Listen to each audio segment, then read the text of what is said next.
ان الحمد للہ نحمده ونستعینه ونستغفره ونعوذ باللہ من شرور انفسنا ومن سیئات اعمالنا من يهده اللہ فلا مضل له ومن يضلل فلا هادی له واشهد ان لا الہ الا اللہ وحدہ لا شریک له واشهد ان محمدا عبده ورسوله اما بعد فان خیر الحدیث کتاب اللہ وخیر الہدی ہدی محمد صلی اللہ علیہ وآلہ وسلم وشر الامور محدثاتها وكل محدثۃ بدعہ وكل بدعۃ ضلالہ وكل ضلالۃ فی النار۔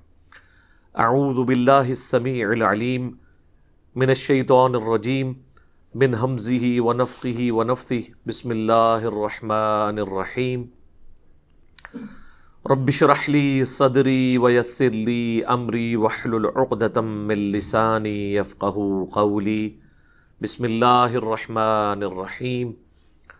ان اللہ وملائکتہ یصلون علی النبی یا ایہا الذین آمنوا صلوا علیہ وسلموا تسلیما۔ اللہم صل علی محمد وعلی آل محمد کما صلیت علی ابراہیم وعلی آل ابراہیم انک حمید مجید۔ اللہم بارک علی محمد وعلی آل محمد کما بارکت علی ابراہیم وعلی آل ابراہیم انک حمید مجید۔ اللہم ربنا آتنا فی الدنیا حسنة وفی الآخرة حسنة وقنا عذاب النار۔ لا الہ الا انت سبحانک انی کنت من الظالمین۔ ربنا آتنا من لدنک رحمہ وہیئ لنا من امرنا رشدا۔ لا الہ الا انت سبحانک انی کنت من الظالمین۔ حسبنا اللہ ونعم الوکیل ولا حول ولا قوة الا باللہ العلی العظیم، آمین۔ الحمدللہ آج 2 مئی 2021 کی قرآن کلاس نمبر 78 کی اسٹوڈیو ریکارڈنگ ہونے جا رہی ہے۔ آج انشاءاللہ تعالی ہم سورۃ النساء کی آیت نمبر 81 سے آنورڈ سٹارٹ کریں گے۔ اعوذ باللہ من الشیطان الرجیم، بسم اللہ الرحمن الرحیم۔ ٹاپک وہی چل رہا ہے جی، منافقین سے ریلیٹڈ، جو اوپر سے کلمہ گو تھے لیکن اندر سے کافر تھے اور اسلام کو نقصان پہنچا رہے تھے۔ وَيَقُولُونَ طَاعَةٌ، اور وہ کہتے تو یہ ہیں کہ ہم اطاعت اختیار کرتے ہیں وقت کے پیغمبر کی، دعویٰ اس کا کرتے ہیں۔ فَإِذَا بَرَزُوا مِنْ عِنْدِكَ، اور جب وہ باہر نکلتے ہیں اے نبی صلی اللہ علیہ وآلہ وسلم آپ کی مجلس سے، بَيَّتَ طَائِفَةٌ مِّنْهُمْ، تو رات کے وقت انہی میں سے ایک گروہ ایسا ہوتا ہے، غیر الذی تقول، کہ جو رات کے وقت مشورے کرتا ہے، گفتگو کرتا ہے، وہ جس کے وہ دن کے وقت دعوے دار ہوتے ہیں۔ یعنی دن کو تو وہ آپ صلی اللہ علیہ وآلہ وسلم کی مبارک مجلس میں بیٹھ کے آپ کو انڈورس کر رہے ہوتے ہیں، اور رات کے وقت چونکہ اسلام تو قبول نہیں کیا ہوا اور بالکل اس کے اپوزٹ پلاننگ کرتے ہیں، اسلام کی پیٹھ میں چھرا گھونپنے کی کوشش کرتے ہیں۔ واللہ یکتب ما یبیتون، اللہ تعالیٰ لکھ رہا ہے جو کچھ وہ رات کے وقت میں اعمال کرتے ہیں، جو پلاننگز کر رہے ہیں، وہ اللہ تعالیٰ کے علم میں۔ ظاہر ہے اللہ نے کوئی اپنے ریکارڈ کے لیے نہیں لکھی ہے، یہ نامہ مال نوٹ ہو رہا ہے، اور قیامت والے دن وہ دکھایا جائے گا کہ تم نے یہ چیزیں پیغمبر وقت کے خلاف کی تھی، اس کے اگینسٹ پھر سزا سنائی جائے گی اس ایویڈنس کی صورت میں۔ تو یہ ایویڈنس ہوگا ان کے خلاف۔ فَأَعْرِضْ عَنْهُمْ، تو اے نبی آپ ان سے اعراض کیجئے، رخ انور پھیر لیں۔ وَتَوَكَّلْ عَلَى اللَّهِ، اور اللہ پر توکل کریں۔ وَكَفَى بِاللَّهِ وَكِيلًا، اور اللہ آپ کے لیے کارساز کافی ہے۔ یعنی اب اس طرح کی پلاننگز کا اگر آپ کو علم آ گیا تو اب اس کی ٹینشن نہیں آپ نے لینی کہ پتہ نہیں کیا سوچ رہے ہوں گے، کیا کرتے ہیں، نہیں. آپ کے سامنے آئیں بھی تو چونکہ کلمہ گو ہیں، آپ نے کلمے کا احترام کرنا ہے ان کے، اور صرف نظر کرنا ہے ان کی غلطیوں سے، اور اللہ پر توکل رکھنا ہے. اللہ پر توکل کریں گے تو آپ کے اگینسٹ جو یہ سازشیں کر رہے ہیں اللہ تعالیٰ آپ کا مددگار ہوگا. وہی بہتر کار ساز ہے جو ہم سورہ آل عمران کی آیت نمبر 173 میں بھی پڑھ چکے کہ جب کافروں کی سازشوں کی خبریں اہل ایمان کے پاس آتی ہیں تو ان کا تکیہ کلام یہی ہوتا ہے، حسبنا اللہ و نعم الوکیل. ہم نے اللہ ہی پر بھروسہ کیا، وہی ہمیں کافی ہے، وہی بہتر کار ساز ہے. تو ایک مسلمان کا ایٹیچیوڈ یہ ہونا چاہیے کہ اللہ پر توکل کرے اور اللہ سے مدد مانگے تو دشمنوں کے اگینسٹ اللہ تعالیٰ اس کی مدد فرمانے والا ہے. اب کافروں کو یا منافقین کو جو اوپر سے کلمہ گو تھے ان کو پھر جھنجھوڑا جا رہا ہے کہ وہ حق کی طرف آ جائیں. یہ بات کہتے ہوئے افلا یتدبرون القرآن، کیا انہوں نے قرآن پر غور نہیں کیا؟ ولو کان من عند غیر اللہ، اگر یہ اللہ کے سوا کسی اور ہستی کی طرف سے ہوتا، لوجدوا فیہ اختلافا کثیرا، تو تم اس میں بہت زیادہ اختلاف پاتے. یعنی اس کی باتیں آپس میں میچ نہ کر رہی ہوتی. اختلاف تو خیر ابھی بھی موجود ہے، یعنی جو نہیں ماننے والے وہ تو قرآن کے خلاف ہیں. اس کا یہ مطلب نہیں ہے کہ قرآن چونکہ اللہ کی طرف سے ہے تو اب قرآن کی مخالفت کوئی نہیں کرے گا. اس سے مراد یہ ہے کہ قرآن کی جو دعوت ہے اس میں کنٹراڈکشن نہیں پائی جائے گی کہ ایک صورت میں ایک بات ہوئی ہو اور دوسری صورت میں جا کے بالکل اس کے اپوزٹ بات ہو جائے.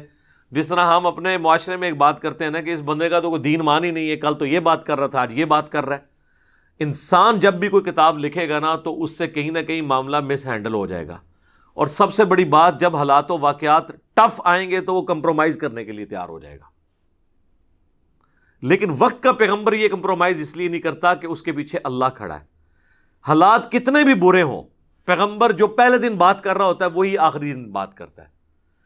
تو یہ قرآن اس بات کا ثبوت ہے، قرآن میں اختلاف نہ ہونا، کہ یہ اللہ کی طرف سے ہے، ورنہ اس میں آئے دن نئی ڈاکٹرن بیان ہو رہی ہوتی.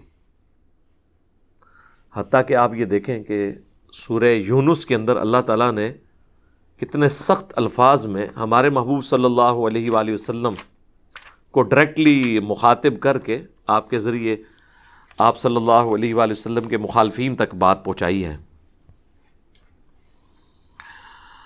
وَإِذَا تُتْلَى عَلَيْهِمْ آيَاتُنَا بَيِّنَاتٍ، سورہ یونس آیت نمبر 15 ہے. اور جب تلاوت کی جاتی ہیں ان پر ہماری روشن آیات، قَالَ الَّذِينَ لَا يَرْجُونَ لِقَاءَ نَأْتِ بِقُرْآنٍ غَيْرِ هَذَا، تو وہ لوگ جنہیں یہ امید نہیں ہے نا کہ انہیں مر کے اللہ سے ملنا ہے، اللہ سے ملاقات کرنی ہے، اپنے اعمال کا حساب دینا ہے، تو وہ نبی صلی اللہ علیہ وآلہ وسلم کو کہتے ہیں کہ اس قرآن کو تو سائڈ پہ کریں، کوئی اور کتاب لے کر آئیں. یہ قرآن تو بہت سخت کتاب ہے. او بدل ہو، یا اس قرآن کو تبدیل کر دیں، کچھ کمپرومائز کر لیتے ہیں، کچھ ہماری باتیں مان لیں، کچھ آپ کی ہم مان لیتے ہیں. قل ما یکون لی ان ابدلہ من تلقاء نفسی، اے نبی تم فرماؤ کہ مجھے تو کوئی اختیار نہیں ہے کہ میں اپنی خواہش نفس کے ذریعے اس کتاب کی کسی حکم میں تبدیلی کر دوں. ان اتبع الا ما یوحى الی، میں تو خود پیروی کرنے والا ہوں، اتباع کرنے والا ہوں اس بات کی جو اللہ کی طرف سے مجھ پہ وحی کی جاتی ہے. یعنی میں اللہ کا نمائندہ بن کے آیا ہوں. یہ دعوت میں نے کوئی ذاتی لانچ نہیں کی ہے، مجھے اللہ نے چھوڑا ہے اس دنیا کے اوپر. اس لیے آپ دیکھیں نا، مرسل رسول کہتے ہیں چھوڑا ہوا، اللہ کی طرف سے بھیجا ہوا نمائندہ. جس حدیث کا بھی واسطہ چھوٹا ہو ہم کہتے ہیں یہ مرسل روایت ہے، چھوٹا ہوا ہے واسطہ. تو اللہ کی طرف سے رسول بھیجے جاتے ہیں. میں تو خود پابند ہوں اس وحی کا جو میری طرف کی جاتی ہے. انی اخاف ان عصیت ربی عذاب یوم عظیم، میں تو خود خوف رکھتا ہوں اس بات کا کہ اگر میں نے بھی اپنے رب کی نافرمانی کی، یہ سمجھانے کے لیے بالفرض، تو بڑے دن کا عذاب مجھے بھی آ پکڑے گا۔ جب میں خود ڈرتا ہوں کہ میں قرآن کی تعلیمات کے خلاف نہیں چل سکتا، تو تم مجھ سے کیسے یہ ڈیمانڈ کر سکتے ہو کہ میں تمہارے کہنے کے اوپر اس کتاب کو بدل دوں؟ یعنی یہ کتاب میں نے خود تو لکھی ہے، میں نے تو پلان نہیں کیا کہ میں یہ کروں گا اور یہ اس کا رزلٹ نکلے گا، تو اب میں اسٹریٹجی تھوڑی چینج کر لوں، جسے آج کل ماڈرن دور میں کہتے ہیں کہ یو ٹرن لے لوں۔ تو میرے تو اختیار میں کچھ بھی نہیں ہے۔ قُلْ لَوْ شَاءَ اللَّهُ مَا تَلَوْتُهُ عَلَيْكُمْ، اے نبی تم فرماؤ کہ اگر اللہ ہی چاہتا نا تو میں کبھی تم پر یہ تلاوت نہ کرتا۔ یعنی میرا تو کوئی اختیار ہی نہیں ہے، اللہ نے مجھے پیغمبر چنا، میرے ذریعے قرآن تم تک پہنچایا، اگر اللہ کی یہ مرضی نہ ہوتی نہ میں پیغمبر ہوتا، نہ یہ کتاب نازل ہوتی۔ یعنی میری اب کوئی لینا دینا نہیں اس مسئلے میں، میں تو من و ان جو چیز مجھ پہ نازل ہوئی ہے میں نے تمہارے تک پہنچانی ہے۔ اسی کو کہا گیا نا کہ ما ضل صاحبکم وما غوا وما ينطق عن الهوى ان هو الا وحی یوحی۔ نبی صلی اللہ علیہ وآلہ وسلم نہ کبھی بہکے ہیں نہ کبھی بہرا چلے ہیں۔ وما ينطق عن الهوى، یہ ہوائے نفس سے، اپنی خواہش سے کچھ نہیں کہتے۔ ان ہوا الا وحی یوحی، یہ وہ کہتے ہیں جو اللہ ان پر وحی کرتا ہے۔ ولا ادراکم بہ، اور نہ ہی تمہیں اس کا ادراک ہوتا کہ اللہ کی یہ کتاب ہے، اس کی یہ شریعت ہے، اگر اللہ ہی نہ چاہتا۔ فقد لبثت فیکم عمرا، تو ذرا غور تو کرو کہ میں نے اپنی عمر کا اتنا حصہ تم میں گزارا ہے، من قبلی، اس اعلان نبوت سے پہلے۔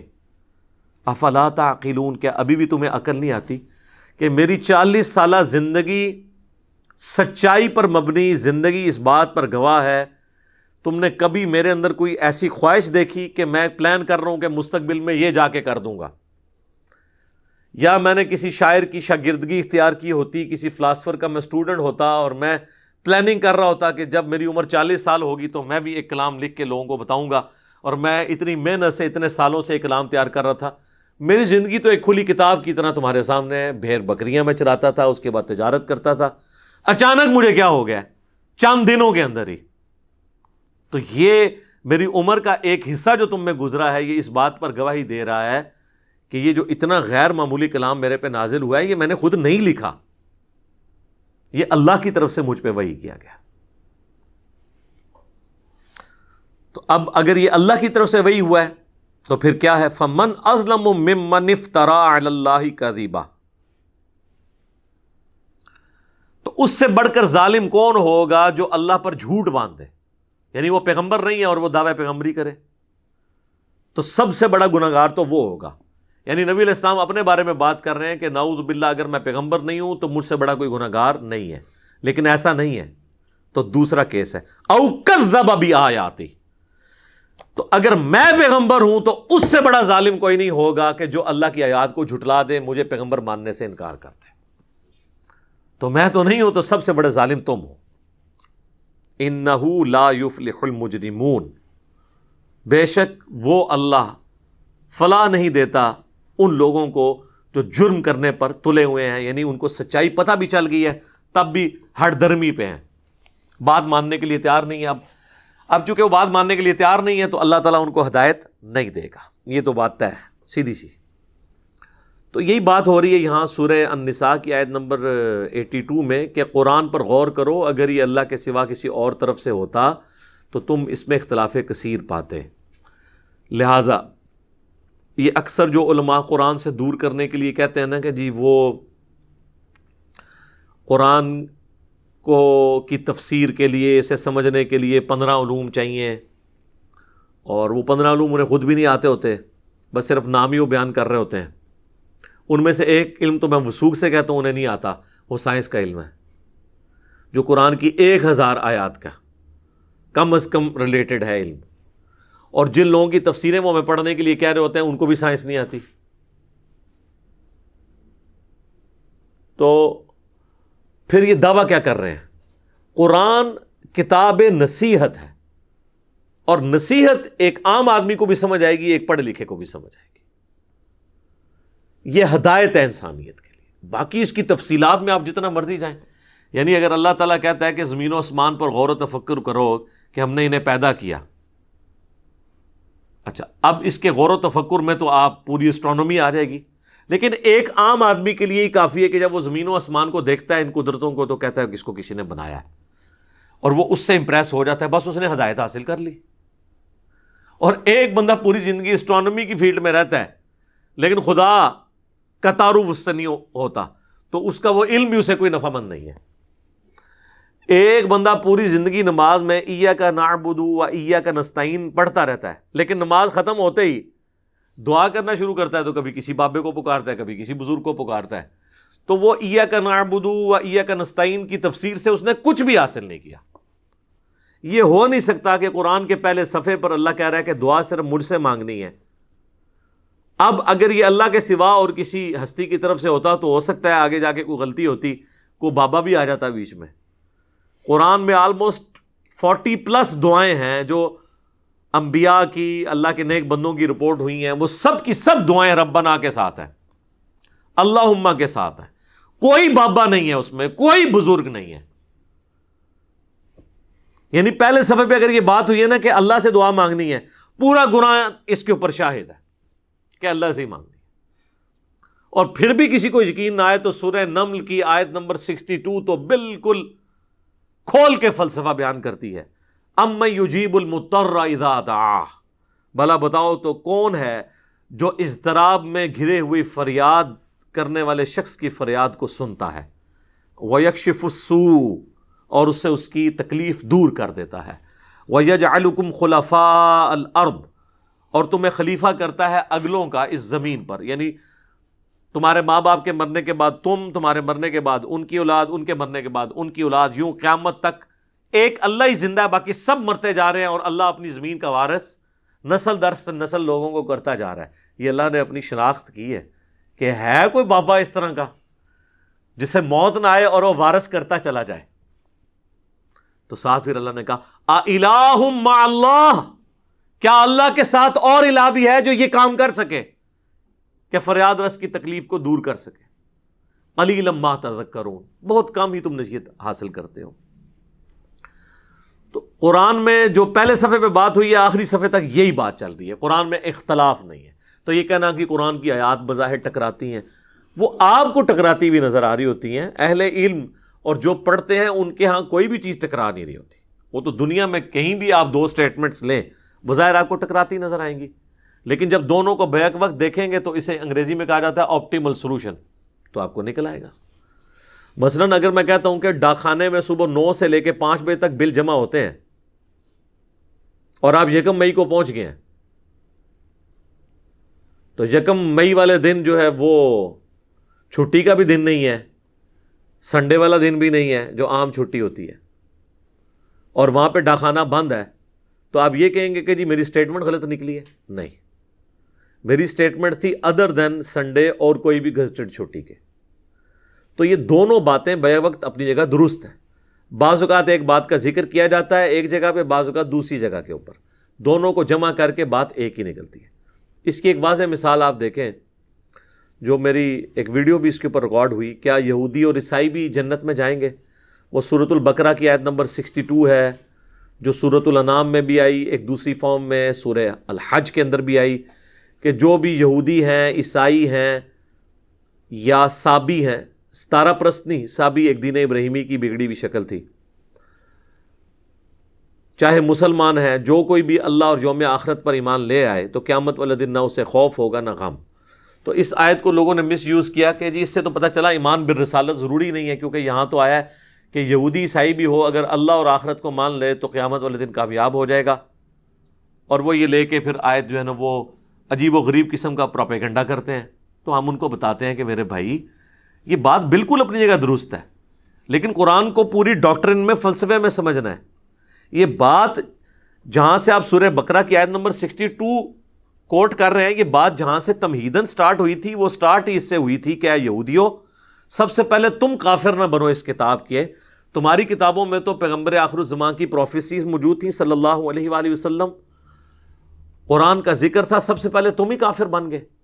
ایمان بالرسالت سے تو بات شروع ہوئی ہے 5ویں رکوع سے، اور اس کے آگے جا کر اللہ اور یوم آخرت کی بات آئی ہے۔ ایمان بالرسالت کا پہلے ذکر ہو چکا ہے، اور پھر سورہ نساء کے اندر تو جا کے 6 پارے کے سٹارٹ کے اندر ہی آیت نمبر 150، 151 اور 152 میں تو اللہ تعالیٰ نے فرمایا کہ جو کسی ایک رسول کا بھی انکار کر دے، یا اللہ کو مانے اور کسی رسول کو نہ مانے، یا رسولوں کو مانے اور اس میں سے کسی ایک رسول کو نہ مانے باقی رسولوں کو مان لے، وہ سب کافر ہے۔ تو اب کافر والی جتنی آیات قرآن میں ہیں ان پہ لگ جائیں گی، چاہے وہ یہودی ہوں، عیسائی ہوں یا مسلمان بھی ہوں۔ کوئی مسلمان بھی کافر ہو سکتا ہے جو کہ میں حضرت عیسیٰ کو نہیں مانتا، تو کافر ہو جائے گا، چاہے نبی علیہ السلام کو مانتا بھی ہو، آخری پیغمبر بھی مانتا ہو۔ تو لہٰذا جب قرآن کہتا ہے کہ یہود و نصارہ بھی امن میں ہوں گے قیامت والے دن، اس سے مراد وہ یہود و نصارہ ہیں جو اپنے اپنے دور میں اپنے اپنے وقت کے پیغمبر پر ایمان لائے، لیکن جب نبی علیہ السلام آ گئے تو اس وقت کے یہود و نصارہ مراد نہیں ہے، اس لیے کہ دوسری جگہ آ گیا کہ جو ایک پیغمبر کا بھی انکار کرے گا وہ کافر ہو جائے گا۔ تو اب ان دونوں باتوں کا جب جوڑیں گے تو اختلاف تو ہے ہی نہیں ہے۔ اختلاف تو تب ہو جب ایک بات بالکل اور طرف ہو اور دوسری 180 ڈگری، یعنی دوسری جگہ یہ بھی آ جائے کہ چاہے کوئی ایک پیغمبر کا انکار کر لے تب بھی وہ جنت میں جائے گا۔ جب تک یہ سٹیٹمنٹ آپ نہیں قرآن سے دکھائیں گے تب تک آپ یہ کہہ نہیں سکتے کہ آیات ٹکرا رہی ہیں۔ اس طرح قرآن اور حدیث بھی نہیں ٹکرا رہا ہوتا، واقعہ کیا اٹھاتے ہیں اور کہتے نہیں قرآن سے ٹکرا رہا ہے۔ بھئی قرآن سے تب ٹکرا رہا ہوگا جب قرآن میں وہ واقعہ بیان ہو اور بالکل اس کے اپوزٹ بات ہو رہی ہو، پھر تو آپ کہیں گے ہاں جی بالکل یہ ٹکرا رہا ہے۔ تو اس طریقے سے چیزیں نہیں ٹکراتی ہیں، وہ آپ کو نظر آ رہی ہوتی ہیں لیکن وہ دونوں چیزیں بے وقت اپنی جگہ پر درست ہوتی ہیں۔ یا کبھی ٹائم پیریڈ کے لیے اللہ کی طرف سے کوئی ناسخ و منسوخ کا حکم بھی آ سکتا ہے، اس کے اوپر میری الگ سے ایک ویڈیو ریکارڈ ہے۔ قرآن میں بعض اوقات اللہ تعالیٰ نے کوئی حکم نازل کیا وقتی طور پر، پھر بعد میں اللہ تعالیٰ نے اس میں مزید کلیریفیکیشن کر کے اس میں آسانی دے دی۔ مثلا پہلے حکم تھا کہ جس کی موت کا وقت قریب آئی یا اسے خطرہ ہو کہ میں مرنے والا ہوں تو وہ اپنے ورثاء کے لیے وصیت لکھوا دے، سورہ بقرہ میں آیا۔ پھر سورہ النساء میں اللہ تعالیٰ نے خود ہی بتا دیا کہ مرنے کے بعد اس طرح وراثت تقسیم ہوگی ایک مردے کی، وہ پوری ڈیٹیل ہے، الگ سے اس پہ میری ویڈیو بھی ریکارڈ ہے، وراثت کی تقسیم کیلکولیشن کا کیا طریقہ ہے۔ آپ کوئی کہ یہاں پہ تو اللہ کہہ رہا ہے وصیت کرو، اور وہاں پہ اللہ تعالیٰ کہہ رہا ہے کہ جی ماں کو 1/6 ملے گا، باپ کو 1/6 ملے گا، بیوی کو 1/8 ملے گا، اور یہاں اللہ تعالیٰ کہہ رہا ہے وصیت لکھ دو، تو ہم یہ کہیں گے کہ وصیت لکھنے والی بات بھی اپنی جگہ درست ہے۔ اس کے بعد اللہ تعالیٰ نے امت کی آسانی کے لیے خود حصہ مقرر بھی کر دیا۔ جب تک اس کی امپلیمنٹیشن تھی وہ درست تھی، جب یہ آ گئی تو یہ درست ہے۔ یہ آپس میں ٹکرا کیسے رہی ہیں؟ ٹکراتی تب جب سورہ بقرہ میں یہ نازل ہوتا کہ اپنے ماں باپ رشتہ داروں کے لیے وصیت لکھ دو، اب قیامت تک اللہ تمہیں نہیں بتائے گا، کوئی اللہ کی طرف سے آگے نیکسٹ آیت نازل نہیں ہوگی جس میں تمہیں یہ بتایا جائے کہ تم نے کتنا حصہ مرنے کے بعد تقسیم کرنا ہے۔ اور پھر آیت نازل ہو جاتی، پھر ہم کہتے ہیں دیکھو جی پہلے تو دعویٰ کیا تھا کہ جی نہیں بتائے گا، آپ بتا دیا۔ اس طرح سورہ النساء میں اللہ تعالیٰ نے فرمایا کہ جو زنا کرے عورت اس کو گھر میں قید کر دو، قید سے مراد یہ نہیں کسی کمرے میں بند کر لو، یعنی گھر سے نہ نکلے یہاں تک کہ اسے موت آ لے، یا اللہ پھر کوئی مستقبل میں تمہارے لیے راہ نکال دے گا۔ اور وہ ہوا، پھر اللہ تعالیٰ نے سورہ نور کی شکل میں زانی کی سزا نازل کر دی، تو ہم کہتے ہیں وہ حکم منسوخ ہو گیا اور نیا حکم آ گیا۔ تو یہ پاسبل ہے۔ ناسخ و منسوخ بھی 180 ڈگری چیزیں نہیں ہوتی ہیں، بلکہ اللہ تعالیٰ نے مختلف اوقات کے اندر مختلف معاملات کو آسانی کے اعتبار سے اجازت دے دی ہوئی ہے۔ پہلے یہ حکم تھا کہ ایک وضو سے ایک ہی نماز پڑھی جا سکتی ہے۔ قرآن میں بھی یہ ہے کہ جب تم نماز کا ارادہ کرو تو اپنے چہرے دھو لو، اس کے بعد کونیاں، سر کا مسح اور پاؤں کو دھو لو، مسح کر لو، کوئی بھی چیز۔ تو اب یہ حکم قرآن میں آیا۔ ایون جو لوگ منکرین حدیث ہیں نا، ان کے لیے بھی آزمائش کھڑی ہو جاتی ہے جب ہم ان کو یہ بات کرتے ہیں کہ قرآن میں تو آیا کہ جب بھی نماز پڑھنی تم نے وضو کرنا ہے، لیکن وہ بھی کہتے ہیں نہیں جی اگر پہلے وضو ہو تو دوبارہ کرنے کی ضرورت نہیں ہے، لیکن قرآن میں تو کہیں نہیں لکھا ہوا۔ قرآن میں تو ہے جب بھی نماز کے لیے کھڑے ہونا ہے وضو کرنا ہے، اور قرآن میں یہ بھی نہیں لکھا ہوا کہ اگر پہلے سے ہو تو دوبارہ کرنے کی ضرورت نہیں ہے، یہ تو کہیں نہیں لکھا ہوا. لیکن یہ بھی نہیں لکھا ہوا کہ اگر پہلے سے ہے تو پھر بھی دوبارہ کرنا ہے. قرآن خاموش ہے. سنت ہمیں بتاتی ہے، صحیح مسلم میں حدیث ہے، نبی علیہ السلام نے غزوہ تبوک کے موقع پر، فتح مکہ کے موقع پر ایک وضو سے ظہر کے وقت وضو کیا، اور آپ نے عصر مغرب عشاء چاروں نمازیں جو ہیں وہ ایک ہی وضو سے پڑھی. اور صحابہ اکرام کہتے ہیں کہ ہم نے اس سے یہ سیکھ لیا کہ اب اللہ نے ہمیں اجازت دے دی ہے کہ ہر نماز کے لیے نیا وضو کرنے کی ضرورت نہیں ہے، اگر پہلے سے باوضو ہے کوئی تو اسی وضو کو کنٹینیو کرے.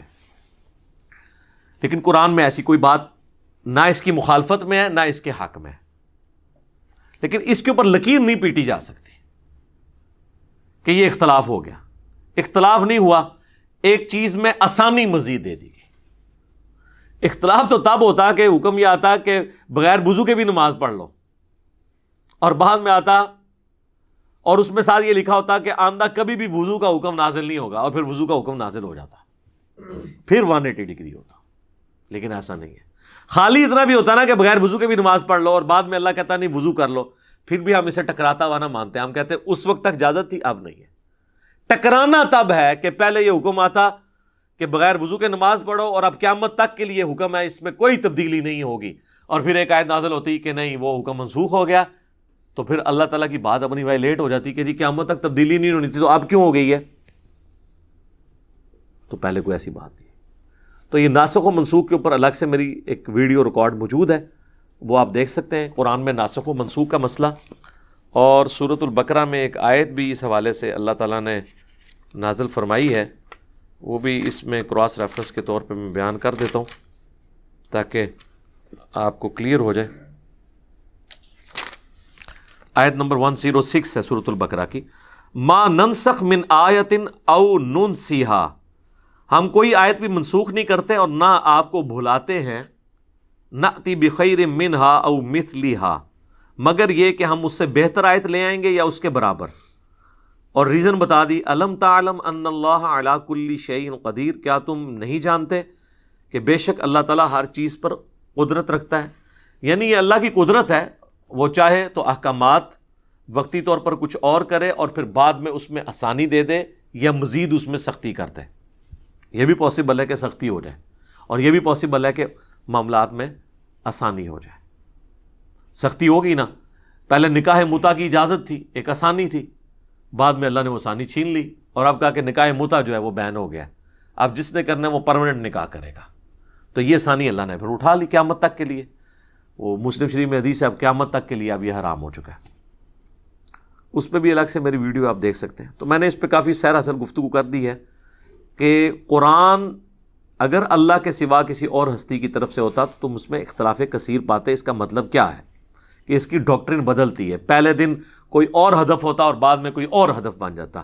پہلے دن بھی اس کا ہدف یہی تھا کہ انسانیت کے لیے ہدایت ہے یہ کتاب، اور ایک انقلابی دعوت لے کے اٹھی ہے دنیا میں اللہ کے غلبے کے لیے، اور آخری وقت تک یہی دعوت رہی. ایون اللہ کے محبوب علیہ السلام دنیا سے چلے بھی گئے، آپ کے صحابہ کرام علیہم رضوان نے اسی مشن کو آگے لے کر چلے، کسی میں کوئی تبدیلی نہیں کی.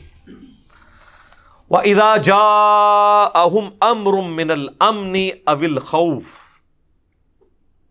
اور جب آتی ہے ان کے پاس کوئی اطمینان یا خوف کی بات، اذاعوا بہ، تو خوب اس کا چرچا کرنا شروع کر دیتے ہیں. یہ منافقین کی اور کمزور ایمان والوں کی نشانی ہوتی ہے. کوئی ان تک بات پہنچ جائے نا، آگے ڈنڈورا پیٹنا شروع کرتے ہیں. وہ سنیا جی، ہو گیا جی، ہوں پتہ نہیں ہے کیا ہوئے گا. تو یہ لوگ دعوت کے لیے نقصان دہ ہوتے ہیں. جو بیچارے دعوت پہ چل رہے ہوتے ہیں ان کو بھی پریشان کرتے ہیں، نہ خود کام کر سکتے ہیں دین کا، نہ کسی کو کرنے دیتے ہیں. بزدل لوگوں کا تو یہ کام ہی نہیں ہے. تو نبی علیہ السلام کے ساتھیوں میں بھی ایسے لوگ تھے کہ کہیں سے بات سن لی کہ جی وہ کافر تھی، وہ تو ماز کھڑا کر رہے ہیں جی، انہوں نے ارادہ ہے مدینہ کو ملیہ میٹ کر دیں گے. اچھا اب یہ بات پھیلانے سے یا تو وہ ملیہ میٹ ہونا بند ہو جائے، یا خندق پہ کافر چڑھائی کرنا چھوڑ دیتے، پھر تو آپ ضرور اس کا ڈنڈورا پیٹے. کیا یہ ہونا ہے؟ لیکن اس کا نقصان یہ ہونا ہے کہ آپ جب عام بندوں کو بتائیں گے وہ تو اپنے اعتبار سے انٹرپریٹیشن اس کی کریں گے، اور بیچارے جو ہے نا لوگ پریشان ہو جائیں گے. جس طرح ابھی آپ دیکھیں ہمارے میڈیا میں خبریں آئی ہیں نا، وہ آکسیجن والی، لوگوں نے آکسیجن سلنڈر کورونا کی وجہ سے گھر میں سٹور کرنے شروع کر دیے. 6 لیٹر کا آکسیجن کا سلنڈر پاکستانی 15,000 روپے کا مل رہا ہے اس وقت. تو اللہ کا شکر ادا کریں. آپ تو لاکھوں روپے کی جو آکسیجن فری اللہ سے کھا لیتے ہیں روزانہ. اب پتہ چلے آکسیجن اگر آپ کو خرید کے سانس لینے کے لیے رکھنی پڑتی تو کتنی مہنگی ہے. تو اللہ نے تو فری رکھی ہوئی ہے اور لوگ اب وہ سلنڈر جوڑ رہے ہیں. ہو رہا ہے کیا ہے، جب میڈیا میں خبریں آتی ہیں ہر کوئی بندہ اپنی انٹرپریٹیشن کر کے معاملات کو آگے لے کے چل رہا ہے. تو اس کا سلوشن اللہ نے دیا ہے اور یہ بیسٹ سلوشن ہے. وہ یہ ہے کہ جب کوئی ایسی خبر ملے یا کوئی ایسی بات تو آپ اہل علم کی طرف رجوع کریں، ان کے گوش گزار کریں. اگر آپ کی بات سچی بھی ہوئی تب بھی جو فیصلہ کرنے والے لوگ ہیں نا، فیصلہ تو ان نے کرنا ہے. آپ پبلک کو بتائیں گے، پبلک تو پہلے ہی پریشان ہوتی ہے، وہ اور پیٹ سے آپا ڈال کے بیٹھ جائے گی. لیکن اہل علم یا حکمران جو ایلیٹ کلاس ہے، جو معاملات کو گورن کر رہی ہوتی ہے، وہ حکمت کے ساتھ دیکھتی ہے کہ اس معاملے کو اب کتنا بیان کرنا ہے، اس کو کس حد تک لے کے جانا ہے کہ پینک نہ پھیل جائے. ہم یہ دین کا کام اس پلیٹ فارم سے اسی طریقے سے کر رہے ہوتے ہیں نا. ہمیں کتنے لوگ رابطہ کر آتے ہوتے جی ویڈیو ریکارڈ کرا دو، کرا دو، مصیبت کھڑی کر دو، ویڈیو ریکارڈ کرا کے پینک پھیلا دو. ویڈیو اس بات پہ ریکارڈ کروائیں گے جو کوئی ایشو ہوگا. ایک ایشو کو پہلے میں ویڈیو میں ریکارڈ کرا کے ویڈیو بناؤں، لوگوں کو پریشان کروں، پینک پھیلاؤں، اس کا تو کوئی فائدہ نہیں، نقصان ہوگا. اور یہ جو لوگ اس طرح کر رہے ہوتے ہیں وہ دین کی کوئی خدمت نہیں کر رہے ہوتے ہیں، الٹا دین کو نقصان پہنچا رہے ہوتے ہیں. اور ایسے لوگوں کو پھر دین کی مین سٹریم دعوت سے الگ رکھنا چاہیے، جن کا حال یہ ہے کہ خود تو ڈوبے ہیں صنم تمہیں بھی لے ڈوبیں گے. تو اللہ نے فرمایا ہے کہ یہ فوراً افواہ پھیلا دیتے ہیں. خود جو کمزور ایمان، ہارٹ ہے، ان کو خود اپنا دھڑکا لگا ہوا ہے. اگر یہ لوگ کامل ایمان مومن ہوتے ہیں تو یہ کہتے ہیں جی شکر اب خبریں آئی ہیں تو شہادت کے رتبے تک پہنچیں گے. اس کی بجائے وہ ڈرنا شروع ہو گئے نا، یار کدھر آ ہی نہ جان. تو اللہ تعالیٰ نے کہا کہ اس کا حال یہ ہے وَلَوْ رَدُّوهُ إِلَى الرَّسُولِ، اگر یہ لوٹا دیتے اس معاملے کو اللہ کے رسول کی طرف. اور آج کی ڈیٹ میں ظاہر ہے کہ نبی علیہ السلام کے بہاف پہ جو کوئی بھی اس مسند کے اوپر ہوگا، جو گورننس کو دیکھ رہا ہوگا، اولو الامر ہوگا، حکمران ہوگا، پرائم منسٹر ہوگا، وَإِلَىٰ أُولِي الْأَمْرِ، یا پھر جو اولو الامر بنائے گئے ہیں پیغمبر کی طرف سے، یعنی آپ کی طرف سے جو گورنر بنائے گئے ہیں یا امیر بنائے گئے ہیں، ان تک بات پہنچائے. مِنْهُمْ لَعَلِمَهُ الَّذِينَ يَسْتَنبِطُونَهُ مِنْهُمْ، تاکہ وہ اس خبر کی حقیقت کو جان لیتے اولو الامر، جو اس چیز کی صلاحیت رکھتے ہیں کہ وہ چیزوں کی گہرائی تک پہنچ سکتے ہیں، استنباط کر سکتے ہیں. یہ وہی لفظ ہے یستنبطونہ، وہ کہتے ہیں استنباط کرتے ہیں، مسئلہ اخذ کرتے ہیں. اہل علم تک جو اس چیز کی صلاحیت رکھتے ہیں کہ اس کے بعد اب رزلٹ کیا نکالنا ہے اور اس معاملے کو کیسے لے کے چلنا ہے. یہ نہیں ہے کہ پینک پھیلا دیں اور بجائے معاملہ ختم ہونے کے اور بھڑک اٹھے. اب مجھے یہ بتائیں، یہ آج کل کورونا کی وجہ سے جو ایک ایشو بنا، ہماری حکومت کے وزراء آ کے ٹی وی پہ کہہ رہے ہیں کہ جی اگر ہمیں آکسیجن جو ہے وہ امپورٹ بھی کرنی پڑی تو ہم کریں گے. دیکھیں مجھے یہ بتائیں، یہ جب آپ بات کر رہے ہیں کہ آکسیجن امپورٹ بھی کرنی پڑی تو ہم کریں گے، اس سے آپ کا میسج کیا جا رہا ہے عوام کو؟ عوام کو یہ میسج جا رہا ہے کہ بھائی جی آکسیجن کے سلنڈر بلیک میں خرید کے اپنے گھروں میں رکھ لو. اس خبر سے کوئی عوام کو فائدہ ہوا ہے؟ الٹا نقصان کیا ہوگا؟ امیر لوگ لے کے رکھ لیں گے اور جو ضرورت مند ہیں ان تک سلنڈر پہنچے گے نہیں. ہاں ان کو فائدہ ہو جائے گا کہ وہ امپورٹ کریں گے اور کاپا لگائیں گے، اس میں سے اپنا بھی کمیشن رکھیں گے. یہ آپ عوام کو تب بتائیں جب عوام آپ سے یہ پوچھ رہی ہو کہ جی جناب اتنا ہو جائے گا تو پھر آپ کیا کریں گے، ہمیں تو آپ پہ امید نہیں ہے. یا عوام کو بتانے سے عوام مور لگائے گی تو آپ کو باہر سے وہ دیں گے کہ آپ نے ہر پاکستانی کے سائن لینے ہیں. الٹا پینک کریٹ کر رہے ہیں. اور ان سے پوچھیں کہ اللہ کے بندو یہ باہر سے منگوانے کی ضرورت کیا ہے؟ پاکستان میں تھوڑی آکسیجن موجود ہے کہ یہ بھی آپ نے باہر سے منگوانی ہے؟ اور پھر آپ ویسے ہی کہتے رہیں کہ ہم نمبر 1 ہیں، ہم تو پاکستانی، ہم تو جیتیں گے، اور آکسیجن نہیں بنا سکتے. یہاں پہ بھی ہے کہ جو لوگ علم جاننے والے لوگ ہیں، لَعَلِمَهُ الَّذِينَ يَسْتَنبِطُونَهُ مِنْهُمْ وَلَوْلَا فَضْلُ اللَّهِ عَلَيْكُمْ وَرَحْمَتُهُ، اور اگر اللہ کا فضل تم پر نہ ہوتا اور اس کی رحمت نہ ہوتی، لَاتَّبَعْتُمُ الشَّيْطَانَ، تو شیطان کی تم پیروی شروع کر دیتے، اِلَّا قَلِيلًا، سوائے چند لوگوں کے. یعنی یہ تو اللہ تعالیٰ اس دعوت حق کی حفاظت کر رہا ہے، ورنہ جتنے یہ کمزور دل لوگ تمہارے ساتھ اٹیچ ہیں، انہوں نے ایسا بیڑا غرق کرنا تھا، ایسی پینک پھیلانی تھی کہ نبی علیہ السلام کی یہ مبارک دعوت نقصان میں چلی جاتی فائدے کی بجائے. اللہ تعالیٰ کی طرف سے غیبی پردہ ہے کہ وہ معاملات سیٹل ہوتے چلے جاتے ہیں. یہ حقیقت بات ہے، ورنہ دلیر لوگ تو بہت کم ہے. اس میں بھی دیکھ لیں، اللہ تعالیٰ ہمارا کہ زیادہ تر لوگ جو ہے نا اس کا شکار ہو جاتے ہیں. اہل ایمان میں سے بھی کیوں شکار ہو جاتے ہیں؟ کمزور ایمان والے ہیں، سارے تو دلیر نہیں ہوتے. غزوہ حنین میں 12,000 کا لشکر تھا اور صرف 80 لوگ حضور کے ساتھ رہ گئے تھے، سارے ہی بھاگ گئے. جب قبیلہ حوازن کے تیر کا سامنا کرنا پڑا ان کو، بھاگ دڑ مچ گئی. 12,000 میں 80، 12,000 میں 1,200 بھی نہیں نکلے. تیرے ہوتے جنم لیا ہوتا. تو وہ اس لیول کے لوگ ہر زمانے میں تھوڑے ہوتے ہیں. یہ جو اکثر آپ کو کہتے ہیں نا جی وہ چیز آج کل عوام ہی خراب ہو گئی ہے نا جی، تو حکمران بھی خراب ہوں گے. سر عوام ہمیشہ سے ایسی ہی رہی ہے، کبھی بھی سارے پارسا نہیں رہے، ایک لیول کے لوگ نہیں رہے ہیں. عوام ہمیشہ ایسی رہی ہے، معاملات بگڑے ہی ہیں ہمیشہ. سیدنا عمر کے دور میں آپ دیکھیں، کہتے کتنے سخت حکمران تھے. آپ بخاری مسلم اٹھا کے دیکھیں، حضرت عمر نے اپنے زمانے کے اندر جو شراب کے لیے کوڑے لگائے جاتے تھے 40 سے 80 کر دیے تھے، کیونکہ وہ حد نہیں ہے، وہ تعزیر ہے. تعزیر قاضی بڑھا سکتا ہے، اور اس میں الفاظ موجود ہیں اس لیے کہ لوگ زیادہ شراب پینا شروع ہو گئے تھے.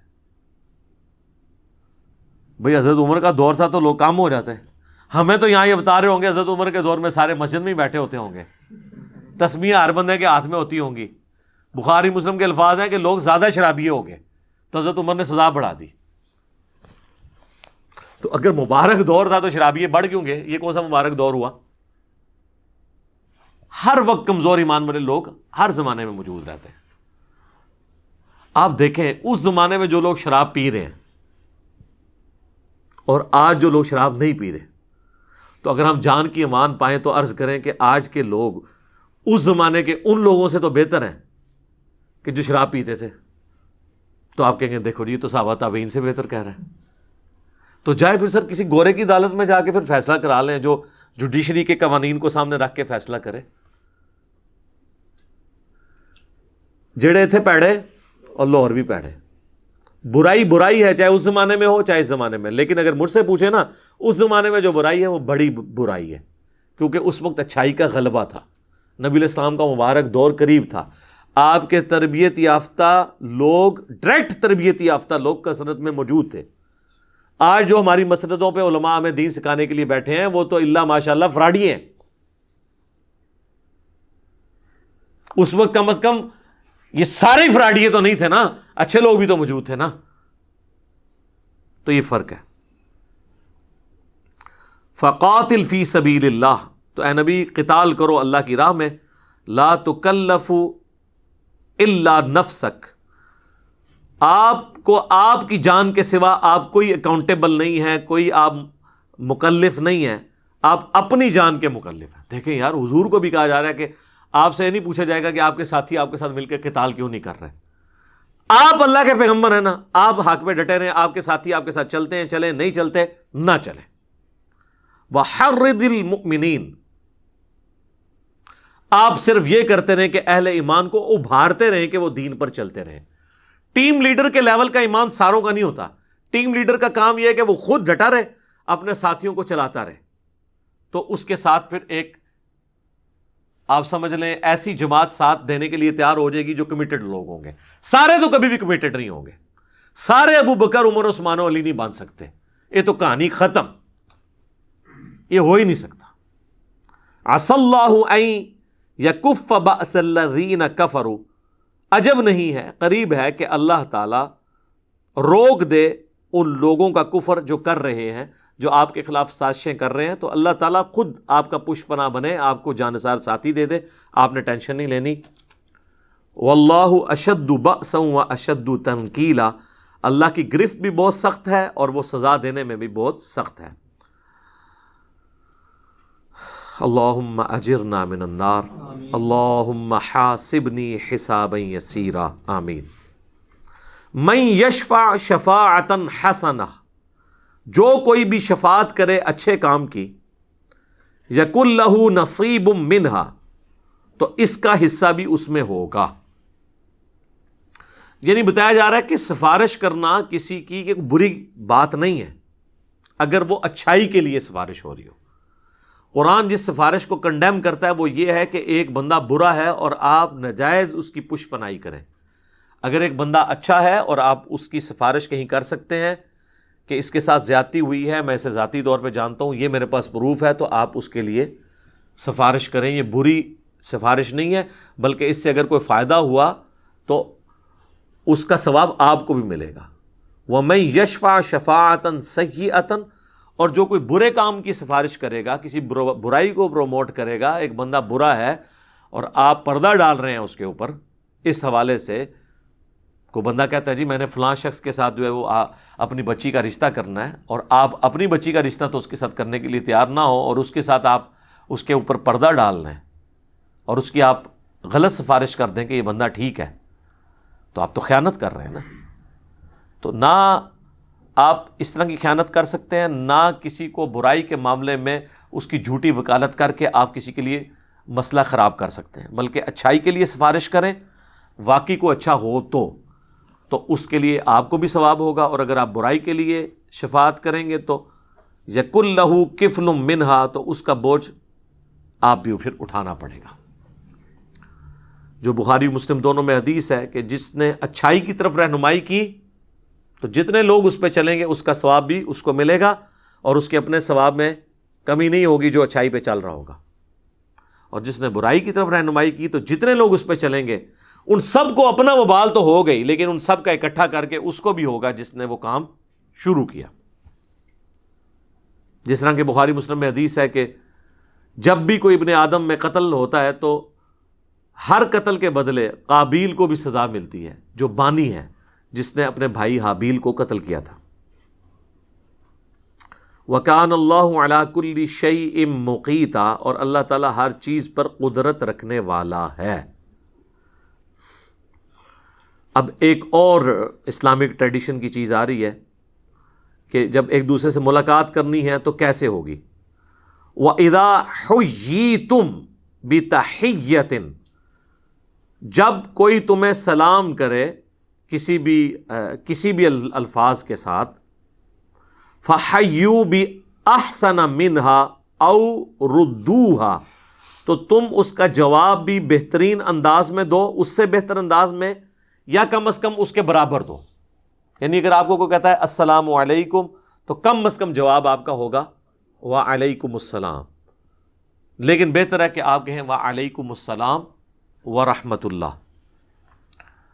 بخاری مسلم دونوں میں حدیث ہے جب حضرت آدم علیہ السلام کو اللہ نے پیدا کیا تو فرمایا کہ فرشتوں کو سلام کرو، اور جو وہ جواب دیں گے وہی جواب پھر تمہاری اولاد میں ٹرانسفر ہوگا۔ تو حضرت آدم علیہ السلام نے فرشتوں سے کہا السلام علیکم، تو انہوں نے جواب میں کہا وعلیکم السلام ورحمۃ اللہ، ایک لفظ ایڈ کر دیا۔ ورحمۃ اللہ کے ساتھ کوئی کرتا ہے آپ ورحمۃ اللہ وبرکاتہ کہہ سکتے ہیں، ابو داؤد میں حدیث ہے، آپ ایک اور لفظ ایڈ کر سکتے ہیں بل بہتر الفاظ کے ساتھ۔ ان اللہ کان علی کل شیء حسیبا، بے شک اللہ تعالیٰ ہر چیز کا حساب لینے والا ہے۔ باقی یہ غیر مسلم کو سلام کرنے کا مسئلہ، بدعتی کو سلام کرنے کا مسئلہ، دوسرے فرقے والے کو سلام کرنے کا مسئلہ، یہ کافی سارے مسائل ہیں جو سلام سے ریلیٹڈ ہیں۔ اس کے اوپر الگ سے میری ویڈیو ریکارڈ ہے، آپ سلام کے صحیح احکام و مسائل لکھیں تو ایک ڈیٹیل ویڈیو آلموسٹ 1 گھنٹے کی کھل جائے گی، جس میں میں نے یہ ساری باتیں کی۔ آج میں اس کو سکپ کر رہا ہوں، اور اگر آپ کو زیادہ شوق ہے تو آپ مشکات المصابی کی 3ری جلد کے اندر سٹارٹ ہی میں آپ کو سلام سے متعلق جتنی احادیث ہیں نا وہ کمبائنڈ فارم میں مل جائیں گی، آپ وہ بھی پڑھ سکتے ہیں، انشاءاللہ آپ کے لیے معاملات آسان ہو جائیں گے۔ اللہ لا الہ الا ہو، اللہ ہی ہے وہ کہ جس کے سوا کوئی معبود نہیں ہے۔ لَيَجْمَعَنَّكُمْ إِلَى يَوْمِ الْقِيَامَةِ لَا رَيْبَ فِيهِ، وہ ضرور تمہیں جمع کر دے گا قیامت کے دن جس کے بارے میں کوئی شک نہیں ہے. یہی سب سے بڑی تلوار ہے کہ مرنے کے بعد اس نے زندہ کر کے پوچھنا ہے کہ بھائی زندگی کیسے گزاری. وَمَنْ أَصْدَقُ مِنَ اللَّهِ حَدِيثًا، اور اللہ سے بڑھ کر اپنی بات میں کون سچا ہو سکتا ہے. اللہ تعالیٰ ہمارا یہ ہم یہ بات کر رہے ہیں، ہم سے بڑھ کر کوئی سچا نہیں ہے کہ اہل ایمان کا بدلہ جنت ہے اور منافقین کا، فاسقین کا ٹھکانہ جہنم ہے، اور اللہ نے اپنا یہ وعدہ پورا کرنا ہے. اللہم انا نسألک جنت الفردوس مع النبیین والصدیقین والشہداء والصالحین آمین. فما لکم فی المنافقین فئتین، تمہیں کیا ہوا ہے کہ تم منافقین کے معاملے میں دو گروہ بن چکے ہو. واللہ ارکسہم بما کسبوا، جبکہ اللہ تعالیٰ نے اوندھا کر دیا ہے انہیں ان کے کرتوتوں کے سبب. یعنی اللہ تعالیٰ اہل ایمان میں جو کمزور ایمان والے لوگ ہیں ان کو یہاں پہ مخاطب ہو کے کہہ رہا ہے کہ تم منافقین کے بارے میں کیوں نرم گوشہ رکھتے ہو، جبکہ ان کے اعمال کے سبب اللہ نے ان کو گمراہ کر دیا ہوا ہے منافقین کو. یہ ہمیشہ ایسے لوگ ہوتے ہیں ہر معاشرے کے اندر، ہر دعوت کے اندر، جو درمیان کا راستہ اختیار کرتے ہیں. ان کو کہا جاتا ہے یہ سافٹ لائنر ہے، ہارڈ لائنر نہیں ہے. لیکن جب کسی کی منافقت، کسی کی اسلام دشمنی، کسی کی دعوت میں نقصان پہنچانے والے سازشی امور آپ کو پتہ چل جائیں، پھر کوئی کمپرومائز نہیں ہونا چاہیے، پھر کمپرومائز کرنے کا نقصان ہو جاتا ہے. تو اللہ تعالیٰ اہل ایمان کو بھی کہہ رہے ہیں کہ بھی تم کیوں دو رائے بن رہے ہو، جب تمہیں پتہ چل گیا یہ اسلام کے خلاف سازشیں ہو رہی ہیں، لہٰذا اب اس چیز کو تو آپ اپنے دماغ سے نکال دو کہ ان کے ساتھ کوئی کمپرومائز ہوگا جب تک کہ یہ حق کی دعوت کو قبول نہیں کرتے. اتریدون ان تہدوا من اضل، کیا تم یہ چاہتے ہو من اضل اللہ کہ تم ان کو راہ دکھا دو گے جنہیں اللہ نے گمراہ کر دیا. یہ کہتے ہیں جناب انہوں میرے والے کرو جی، میں انہوں سمجھانا. وہ بھی سمجھایا تو اس کو جاتا ہے جو سمجھنے کے لیے بیٹھا ہو، جو آئے سینگ پھنسانے کے لیے ہو تو اس کے لیے وَإِذَا خَاطَبَهُمُ الْجَاهِلُونَ قَالُوا سَلَامًا، بحث کرنی نہیں. یہی تو آپ کو کہتے ہیں مولویوں سے پنگا نہ لیا کریں. سمجھتا تو وہ ہے جو سمجھنا چاہتا ہو، جس کا مقصد ہی کسی کو نیچا دکھانا ہو، سیکھنا نہ ہو بلکہ زبردستی اپنی مرضی تھوپنا ہو، اس کا کوئی علاج نہیں ہے. وَمَن يُضْلِلِ اللَّهُ، اور جسے اللہ گمراہ کر دے، فَلَن تَجِدَ لَهُ سَبِيلًا، تو تم اس کے لیے پھر کوئی ہدایت کا راستہ نہیں پاؤ گے. وَدُّوا لَوْ تَكْفُرُونَ كَمَا كَفَرُوا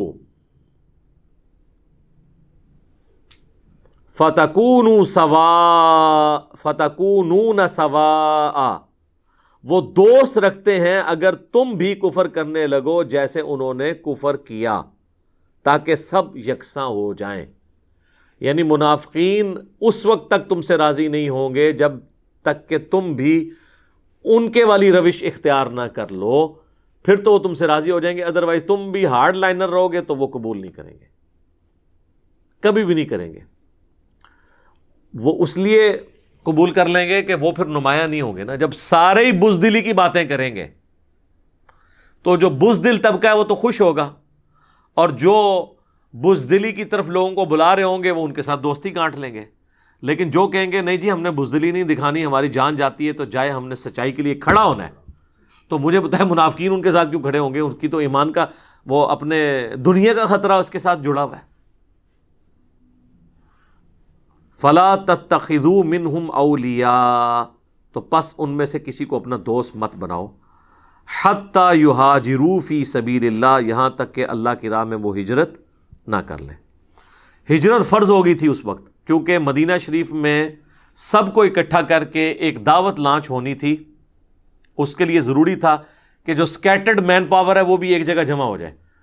جب ایک جگہ مین پاور ہوگی تو دعوت کا کام کرنا آسان ہوگا. تو یہ لٹمس ٹیسٹ تھا منافقین کے لیے کہ وہ ہجرت کرتے ہیں یا نہیں. ہجرت تو وہی کر کے مدینہ آئے گا نا سب کچھ چھوڑ کے، جو واقعی دین کے ساتھ مخلص ہوگا. اور جس کو اپنے مفادات عزیز ہوں گے تو وہ کبھی بھی اپنا جائیداد، مال، سب کچھ کافروں کے حوالے کر کے وہاں تو نہیں آئے گا. تو ہجرت پھر اللہ نے اس وقت فرض کر دی تھی. اور یہ بھی حکم آگے چل کے آئے گا جو ہجرت نہیں کرے گا وہ واجب القتل ہے، وہ کافر ہے، مرتد ہے۔ یہ آج کی ہجرت کی بات نہیں ہو رہی ہے، اس ہجرت کی جو انیشلی لانچ کی گئی تھی اسلام کی دعوت کو بلند کرنے کے لیے۔ تو منافقین کے اوپر یہ بھی بھاری تھی۔ منافقین کے اوپر تین چیزیں بہت بھاری تھی۔ نمبر 1، نبی علیہ السلام کی شخصی اطاعت، آپ کو ایز اے انسان سامنے دیکھتے ہوئے ان کے پیچھے چلنا۔ وہ کہتے تھے ان کو ہم پہ کیا برتری حاصل ہے سوائے اس کے کہ ان پہ وہی نازل ہوتی ہے، یہ ان کے لیے تکلیف دہ چیز تھی۔ دوسری چیز ان کے لیے تکلیف دہ یہ تھی ہجرت والا معاملہ، کیونکہ ہجرت تو وہی کرے گا جو قربانی دے سکتا ہے، اور تیسری چیز اللہ کی راہ میں جہاد اور قتال، وہ بھی وہی کرے گا جو قربانی دے سکتا ہے۔ جس کو جان اپنی عزیز ہے وہ تو کافروں سے بھی پینگیں بڑھائے گا اور مسلمانوں کے ساتھ بھی بنا کے رکھے گا، تاکہ جب وہاں پہ پڑنا بھاری ہو تو اس طرف چلا جائے اور جب یہاں پہ پڑنا بھاری ہو تو اس طرف آ جائے۔ فَإِن تَوَلَّوْا، اگر یہ منہ پھیر لیں ہجرت کرنے سے، فَخُذُوهُمْ، تو پکڑ لو انہیں، وَاقْتُلُوهُمْ حَيْثُ وَجَدتُّمُوهُمْ، اور انہیں قتل کر دو جہاں کہیں بھی تمہیں نظر آئیں، یہ مرتد ہو چکے، کیونکہ اب یہ ایسٹ کی بجائے لائبلٹی بن چکے ہیں، دین کے لیے لائبلٹی بن گئے۔ وَلَا تَتَّخِذُوا مِنْهُمْ وَلِيًّا وَلَا نَصِيرًا، اور نہ بناؤ ان میں سے اپنا دوست کسی کو اور نہ کوئی اپنا مددگار، نہ ان کو آپ نے اپنے قریب کرنا ہے، جگری یاری کسی کے ساتھ نہیں لگانی، یہ اسلام کی پیٹھ میں چھرے ہی کھونپیں گے۔ ہاں، اس میں ایک ایکسیپشن دی گئی، إِلَّا الَّذِينَ يَصِلُونَ إِلَىٰ قَوْمٍ بَيْنَكُمْ وَبَيْنَهُمْ مِيثَاقٌ، البتہ اگر کوئی ایسی قوم سے وہ تعلق رکھتا ہے جس قوم کا اور تمہارے درمیان معاہدہ ہوا ہے قبائلی سسٹم میں، پھر تم نے، وہ چاہے مسلمان بھی ہے اور مرتد ہو گیا، اسے قتل نہیں کرنا۔ کیوں؟ وہ پھر پورا قبیلہ آپ سے لڑنے کے لیے آ جائے گا اور ایک نیا محاذ کھل جائے گا۔ ہے وہ مرتد ہے لیکن ابھی موقع نہیں کہ اسے آپ قتل کریں، اس کو ڈھیل دی جائے۔ تو سر یہ آیات بھی اس بات کا ثبوت ہیں کہ دنیا میں پولیٹیکلی آپ کو ایگزسٹنس اپنی رکھنے کے لیے، سٹیبلٹی رکھنے کے لیے بعض اوقات بعض معاملات میں کمپرومائز کرنا پڑتا ہے۔ جب یہ ہم کہتے ہیں نا اپنے علماء کو کہ یار ہم پہ FATF کی تلوار لٹک رہی ہے، خدا کے لیے کو ہوش کے ناخن لو، ابھی اس معاملے کو اس طریقے سے نہ لے کے چلو۔ اور اب دیکھیں، اب وہ GSP سٹیٹس بھی پاکستان کا ختم کرنے کے لیے قرارداد انہوں نے منظور کر لی ہے۔ یعنی وہ مسئلہ جو تھا اپنی جگہ رہا، ہمارے لیے نئی مصیبتیں کھڑی ہو گئی۔ اب جہاں پہ اللہ کی طرف سے وحی میں حکم نازل ہو رہا ہے کہ جو رسول اللہ کے ساتھ غداری کر رہے ہیں یہ سب واجب القتل ہیں، تب بھی اللہ کہہ رہا ہے کہ ہاں اگر وہ کسی ایسی قوم سے تعلق رکھتا ہے جس سے تمہارا معاہدہ ہے، پھر نہیں قتل کرنا۔ تو سر اقوام متحدہ کی وجہ سے ہم تو ہر معاہدے میں بندھے ہوئے ہیں اس دنیا میں، ان معاہدوں کے تحت ہی ہم نے چلنا ہے۔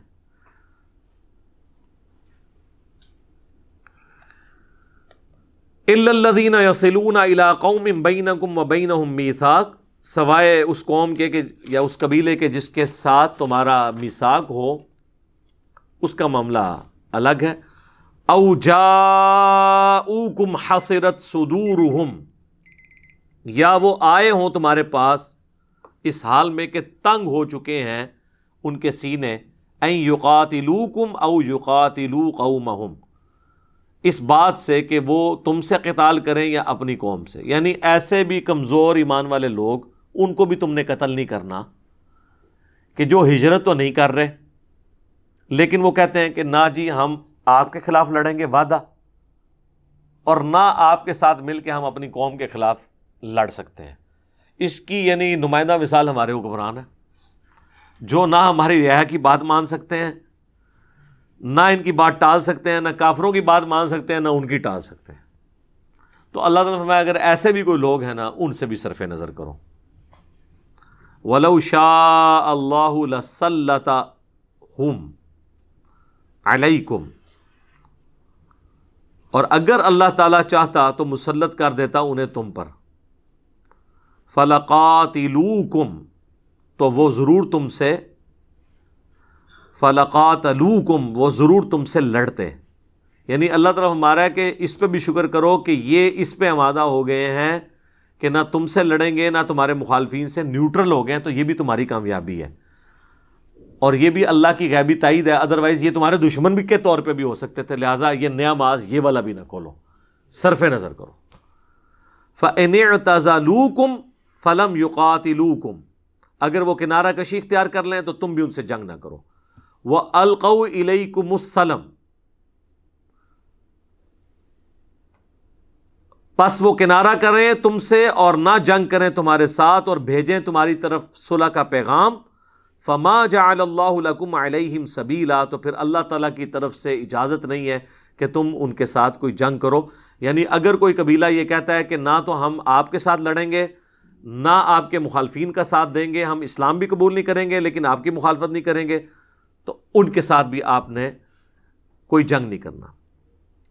سَتَجِدُونَ آخَرِينَ يُرِيدُونَ أَن يَأْمَنُوكُمْ، تم پاؤ گے چند اور لوگ جو چاہتے ہیں کہ امن میں رہیں، وَيَأْمَنُوا قَوْمَهُمْ، اور امن میں رہیں اپنی قوم سے، كُلَّمَا رُدُّوا إِلَى الْفِتْنَةِ، لیکن جب کبھی فتنہ آتا ہے، اُرْكِسُوا فِيهَا، وہ اس میں منہ کے بل گر پڑتے ہیں۔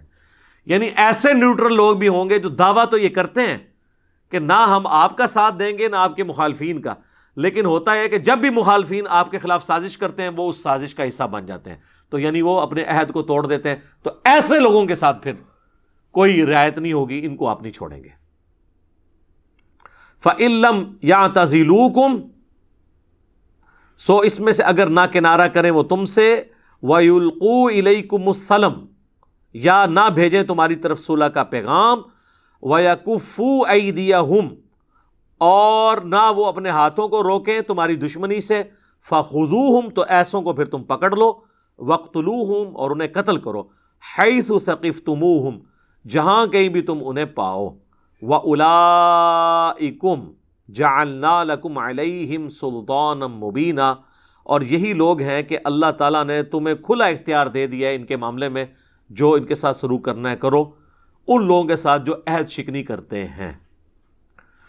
تو یعنی یہ تین کیٹیگریز آپ کو پتہ چل گئی کہ ایک وہ کیٹیگری ہے کہ جو کمزور ایمان والے لوگ ہیں وہ اپنے قبیلے کے ساتھ اس طریقے سے مخالفت بھی نہیں کر سکتے، اور یا وہ ایمان قبول نہیں کیا ہوا لیکن وہ نہ آپ کے ساتھ ہیں نہ مخالفین کے ساتھ ہیں، ان کو بھی آپ نے چھوڑ دینا ہے۔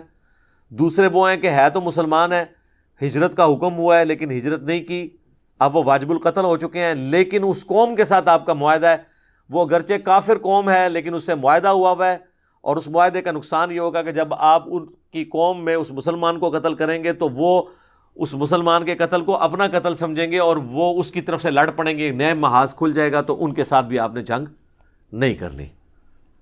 جنگ کرنی ہے صرف ان لوگوں کے ساتھ جو نیوٹرل رہنے کا دعویٰ کرتے ہیں، لیکن جب کوئی برا وقت آتا ہے اسلام کے اوپر پھر وہ کافروں کے ساتھ مل کے اسلام کے خلاف سازش کرنا شروع کر دیتے ہیں، ان کی معافی نہیں ہونی چاہیے۔ اسی پہ کنکلوڈ کرتے ہیں انشاءاللہ۔ اللہ تعالیٰ سے دعا ہے جو حق بات میں نے کہی اللہ تعالیٰ ہمارے دلوں میں راسخ فرمائے، اگر جذبات میں میرے منہ سے کوئی غلط بات نکل گئی تو اللہ تعالیٰ ہمارے دلوں سے اسے دھو ڈالے، ہمیں معاف بھی کر دے، ہمیں کتاب و سنت کی تعلیمات پر عمل کر کے دوسرے بھائیوں تک پہنچانے کی توفیق عطا فرمائے۔ سبحانک اللہم و بحمدک، اشہد ان لا الہ الا انت، استغفرک و اتوب الیک، وما علینا الا البلاغ المبین۔ جزاکم اللہ خیرا۔